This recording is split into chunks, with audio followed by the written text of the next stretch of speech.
Nosotros queremos ingresar a principios de la próxima semana los 2 proyectos para tramitarlos en paralelo. Cuando dijimos ayer que la idea es tener más flexibilidad en la tramitación legislativa, lo que se hace y lo que se logra es a través de la tramitación en paralelo de ambos proyectos, porque nosotros queremos ser muy claros. Sabemos que el sistema tiene problemas y está generando malestar y enojo y molestia en muchas familias. Por lo tanto, la prioridad nuestra es poder dar solución a esos problemas. Y para dar solución a esos problemas es que queremos tener esta disposición a una mayor flexibilidad, a una mayor discusión, y esperamos que los parlamentarios respondan de la misma manera. Bien, pues decíamos que íbamos a retomar el tema con el que iniciamos este programa y seguramente con el que vamos a iniciar muchos programas en el año, el tema de educación. Escuchábamos ahí a la ministra de la cartera, Marcela Cubillos, por admisión justa, defendiendo la entrada en el Congreso de este proyecto que va a entrar de manera dividida, y nos acompaña en el estudio Alejandra Arratia, directora ejecutiva de Educación 2020. ¿Cómo estás, Alejandra? Muchas gracias por venir hasta acá. Hola, Gerson. Buenas tardes. Bienvenida, Alejandra. Hola, ¿Qué tal? Antes de entrar en el desglose temático, porque nosotros decíamos, efectivamente, en Chile existe una tómbola, pero una tómbola como de concepto, ¿eh? Está admisión justa, rendimiento, esfuerzo, mérito, todo en una misma tómbola dando vuelta, lo que evidentemente es una juguera que genera confusión. Pero te quería preguntar, Alejandra, ¿cómo ves tú la calidad del debate, sobre todo con el tipo de argumentos que han presentado, sobre todo las autoridades de la materia y también el presidente?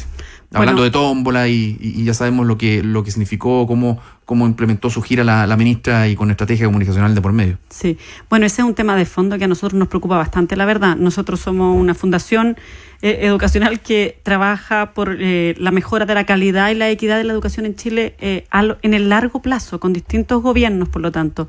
Y nos parece que es fundamental cuidar el nivel del debate.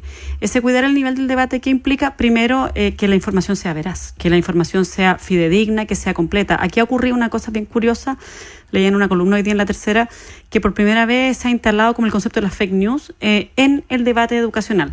Uno entiende que es un tema que toca muy de cerca la experiencia cotidiana de la mayoría de las familias en Chile. ¿Sí? En el fondo a todos de alguna manera nos toca el tema, pero uno quisiera cuidar la calidad del debate en ese sentido y tener una conversación en que hablemos como honestamente respecto a los temas que nos preocupan, pero con información fidedigna. ¿Qué es lo falso, Alejandra, que se ha dicho a tu juicio? O sea, a mí me parece que es terriblemente errado, falso, no veraz al menos, que se ha puesto un muro entre las familias y los establecimientos educacionales. Eso es totalmente errado. Es errado. Y es totalmente falso que, por ejemplo, que si tu hijo sufre bullying, tú no lo puedas cambiar de establecimiento educacional. Eso es totalmente falso. Un tema que es bien delicado es el tema que se ha planteado que todos estos niños no tienen un número que ha fluctuado entre 17 y 19 hasta 20.000 he leído yo. Sí, que los niños no tienen matrícula. Esos niños sí tienen matrícula. Esto no quiere decir que no tengan matrícula. Y uno lo que quisiera, la verdad, en Chile tenemos educación en el fondo escolar obligatoria. Garantizada. Sí, entonces lo que uno quisiera es que la autoridad del Ministerio de Educación, que debe velar por esos niños, ayude a sus padres a entender que, uno puede entender que les quedaron asignados en un establecimiento que no es el de su preferencia, pero ellos no pueden poner como vulnerar el derecho a la educación de sus hijos porque ese establecimiento no es el que le gustaba. Ahí hay un tema que es muy profundo y uno quisiera que la autoridad más bien ayudara a eso versus que decir, no, estos padres, sus hijos no tienen matrícula. Esos hijos sí tienen matrícula. Lo que pasa es que a los papás no les gusta la matrícula, cosa que es muy legítima, es entendible. Todos podemos entender. En Chile el tema de fondo además es que no hay un match, como un calce perfecto entre número de postulantes a un establecimiento y vacantes que hay en ese establecimiento. Entonces, a uno lo que le preocupa es que el proyecto de ley no soluciona eso, perdón. Porque estamos hablando de particular subvencionado y municipal. Exacto. No, y privados también, lo que pasa es que no entran en el claro. El privado... Ese macho no existe en ninguna parte. En ninguna parte.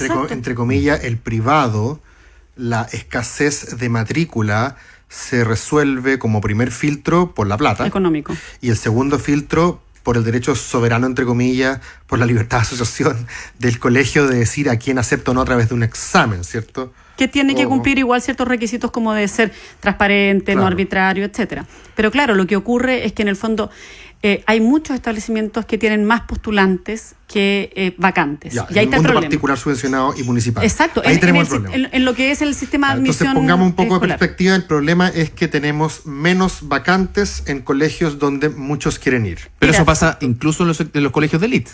Sí, no, pero ahí se resuelve. Pero me refiero que esto no es un problema del Estado ni de la educación pública. De acuerdo, sí, exacto. Hay colegios con mejores resultados, mejor nombre, lo que tú quieras. Pero hay colegios que tienen menos oferta de la que alcanza la demanda. La gran mayoría, bueno, claro. Digámoslo así. Y lo que uno ve es que el proyecto no soluciona eso. Porque eso se solucionaría si tú pones más cupos en aquellos colegios. Exacto, ¿me entonces entiendes? lo que hace el proyecto es cambiar el criterio a través del cual tú vas a seleccionar. Lo que hace el algoritmo es decir, el criterio aquí va a depender de ciertos factores objetivos, como si tengo hermanos o no, y al final, cuando voy a tengo democratizarlo. aleatorio.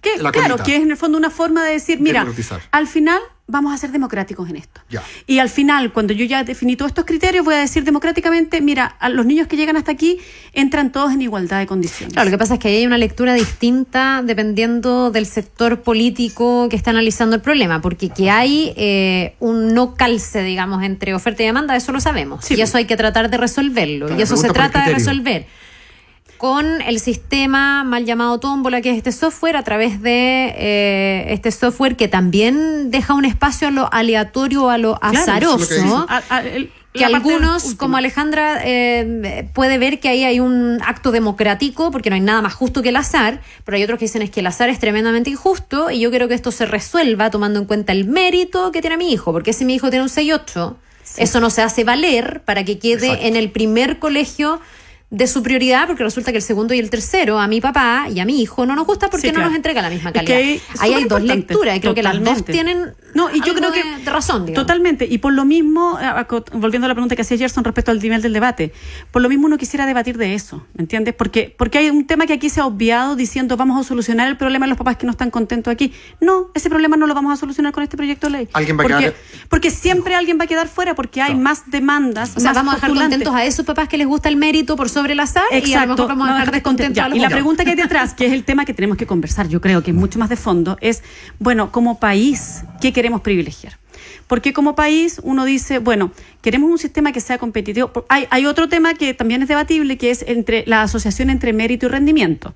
Porque Ya. todos sabemos, perdón, pero... Que esto es muy importante porque es lo que sustenta la justicia del criterio de que yo merezco más que mi hijo quede que el tuyo y no sea por aleatorio, es que yo considero que hay un mérito moral asociado al esfuerzo que ha hecho mi hijo. El mío tiene un Exactamente. 6.8 y el tuyo tiene un 6, por Y lo tanto el mío 6.8, mejor. Exactamente. uno podría decir, bueno, eso es rendimiento, pero no exactamente mérito. Me gustaría que Es que relacionaras esa... para empezar eso es totalmente así. La distinción entre rendimiento y mérito es una distinción que es fundamental. Ahora uno podría decir, mira, hagamos el ejercicio teórico, Ya. que psicométricamente, vamos a encontrar la forma perfecta de medir mérito, en el fondo, cuánto se ha esforzado el niño. Hacemos otro algoritmo metiendo Claro, rendimiento. eso no hay ni una parte en el mundo que te lo pueda... Porque eso implica... en el fondo dejar en variable control una serie de otras variables que nosotros lo hemos sabemos que no están ahí. Sí. O sea, nosotros, un niño, perdón, pero hoy día conversábamos con una compañera de trabajo que está esperando guagua y nosotros decíamos, sus papás le están leyendo a la guagua, le están acogiendo con cariño, les leen cuentos en la noche, embarazada. Ese niño o esa niña va a tener... Yo no con patines, con scooter. ¿Me entiende? Y el país, Obvio. Chile tiene, tristemente, uno de los sistemas educacionales más inequitativos del mundo, que se inserta además, por cierto, en una sociedad inequitativa. No sé si vieron en el verano los mapas de la región, solo en la región metropolitana, la distribución de las librerías y las bibliotecas. Sí, Por impresionante. ejemplo, Pasa las lo mismo áreas con los espacios verdes, sí. Exacto. Entonces, en una sociedad así de inequitativa, yo me pregunto, nos ponían el ejemplo el otro día de una niña ciega. ¿Qué más vale? ¿Es más mérito un 4.8 de una persona no vidente, en rigor? De una persona no vidente que hizo todo ese esfuerzo por llegar a tener un 4.8 a pesar de las dificultades que implica ser no vidente en un ahí sistema... estás analogando mérito-esfuerzo. Es que claro, porque... no, pero estoy sacando el rendimiento de la ecuación. Por eso. Exacto. Que el esfuerzo no necesariamente es rendimiento. No Yo puedo tener un cabrón muy necesariamente. talentoso que sin estudiar se saca puro 6.8 y puedo tener, no es, yo sé, pero para el argumento sirve. Y puedo tener a alguien que esforzándose mucho llega Sí. al 5.5. Lo que pasa es que eso, y es bien interesante, eso hay muchas líneas de investigación en el mundo que plantean la importancia de las creencias respecto al aprendizaje. Y si nosotros creemos que el talento o la capacidad de aprender es algo con lo cual tú naces, así como hereditariamente, o es algo que se desarrolla en el ambiente.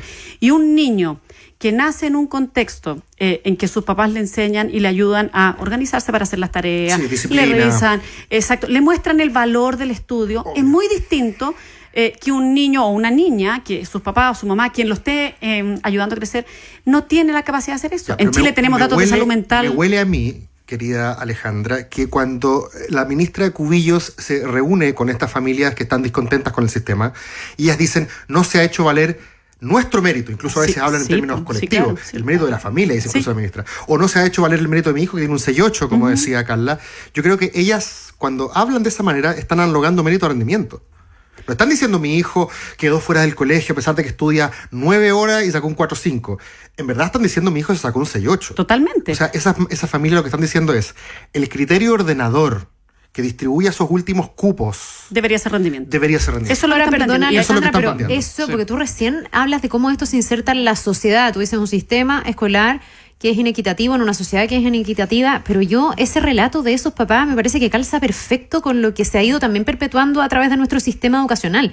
Porque si nosotros tenemos sobredemanda de algunos colegios, incluso hay gente que está dispuesta a andar, 3 comunas para llevar a sus hijos a un colegio que supuestamente es mejor, también es porque hay un concepto del rendimiento que es el que se premia. Totalmente. También medimos a través del CIMSE, creemos que los que tienen mejor rendimiento en el CIMSE son los mejores colegios. Tú googleas mejores colegios Y te sale un y esta ranking. integralidad de que es más que solo el rendimiento, el puntaje y la nota no existe. Sí. Entonces también siento que los papás somos, y me incluyo, y los chilenos en el fondo, un poco víctimas de cómo se ha configurado el sistema, Sí. donde nos han enseñado a competir, donde han enseñado que los mejores colegios se medían a través del CIMSE, donde las pruebas estandarizadas son las que determinan además cómo se enseñan los colegios. ¿Cuándo se Y el le da acceso a la vuelta? Pero universidad. ahí El acceso a la universidad. Pero Exacto. ojo, Exacto. ahí hay el corazón de un nudo que está siendo muy complicado para el sistema educativo y que me encantaría que pudiéramos conversar de eso más en profundidad versus que de cómo seleccionamos. ¿Por qué? Porque en Chile tenemos un sistema educacional que efectivamente, ustedes tienen razón, está muy, de alguna manera, empujado por la competencia, pongámoslo en esos términos para ponerlo bien duramente, ¿ya? Y por el control. Pero por otro lado, en contraste, tenemos o quizás no por otro lado, por lo mismo, tenemos unos índices de salud mental infantil pavorosos, de los más altos. Hay un estudio que se entregó hace poco de la UNICEF de datos de salud mental en niños y los datos son dramáticos. O sea, tenemos 1 de cada 4 niños que tiene trastornos de salud mental severos. Perdona, y los índices del supuesto trastorno por déficit atencional en las salas de clase. Tú puedes entrar a una sala de clase y de 30 tienes 17 niños dopados por padres y colegios que lo que buscan es que esos niños rindan. Exacto. Pero esa crisis, Alejandra, pasa a quinto plano cuando estamos pendientes de cómo llegan los niños al colegio y no de a qué van, qué se les está enseñando, cuáles son los desafíos. Tal cual, es que de eso quisiéramos estar hablando nosotros. Por eso nosotros decimos, a nosotros nos parece que la conversación que deberíamos tener aquí es cómo mejoramos la calidad y qué entendemos por la calidad. Y desde ese punto de todos los vista, establecimientos. perdón Alejandra, no fue un error, porque yo en algo que le he encontrado razón a la ministra Cubillos, no me gusta la solución que está entregando, porque creo que no es como decir que este es el problema y apuntar para otro lado, pero ella dice algo que a mí me parece pertinente, dice, aquí el error de la ley de inclusión de Michelle Bachelet fue establecer este sistema aleatorio de software, de tómbola, como usted le quiera llamar, para conceptualizarlo más rápido, sin tener antes una cancha pareja. Sí. No fue un error, porque en el fondo ahí daría lo mismo. Si tú quedas en el segundo, en el tercero, en el cuarto y todos te van a entregar una calidad más o menos igual, Sí. o con Lo que un pasa es mínimo que garantizado, esto en no sería tema. Entiendo totalmente y efectivamente es como un silogismo súper razonable, pero la verdad es que en política pública esto es un problema complejo, porque la verdad es que en Chile teníamos, ya no tenemos así, pero teníamos un modelo que es único en el mundo. No había ni un otro país del mundo que tuviera lucro, copago y selección. Esa combinatoria perfecta simbólicamente. Es la receta para la estratificación de la Exactamente, es la receta para la estratificación. Y cuando tú estratificas, lo que termina pasando es que tienes capas que no conversan una con la otra. Y eso nosotros desde Educación 2020 no compartimos que un sistema segmentado pueda ser de calidad. Nosotros creemos que la integración es parte fundamental de un sistema de calidad, porque aunque lo que no queremos está es resuelto, encontrarnos. Alejandra, porque la pregunta que muchos se hacen y es parte de la pregunta de Carla respecto del planteamiento de la ministra Cubillos, aunque no está resuelto lo fundamental, la médula, porque gran parte de la crítica se hace por qué el gobierno de Michelle Bachelet, teniendo en ese minuto todo para hacer los cambios, partió al revés y no partió por la educación básica pública, que era lo que permitía emparejar la cancha. Y hoy día nos encontramos con un cambio de sello, tal vez de prioridades ideológicas incluso, de reforzamiento de algún modelo. y dejamos de lado lo que tú dices que es lo fundamental, la calidad de la educación. Lo que pasa ¿Y qué pasa, por ejemplo, con los servicios locales de educación que supone que iban a empezar a hacer este trabajo? Exacto. Y que nos hemos encontrado, nos llegan denuncias periódicamente acá de que, ojo, en el servicio local nos dejaron votados, no hay pago de sueldo, en fin. Y era precisamente lo que iba a permitir avanzar un poco más hacia emparejar la cancha, para decirlo en términos bien gráficos. Es fundamental ir avanzando en eso. Lamentablemente los cambios en educación no son automáticos y son de largo plazo. Por eso nosotros siempre decimos que hay que tener un plan de largo plazo y hay que cuidar políticas de Estado, porque no son automáticos. Aquí el gran tema, la evidencia en el mundo es contundente en términos de que esa triada que teníamos nosotros no ayuda, y todo lo contrario. Si tú miras la curva de la educación pública en Chile en los últimos 40 años, es dramática, de verdad es dramática, porque es una baja de, no sé, 30%.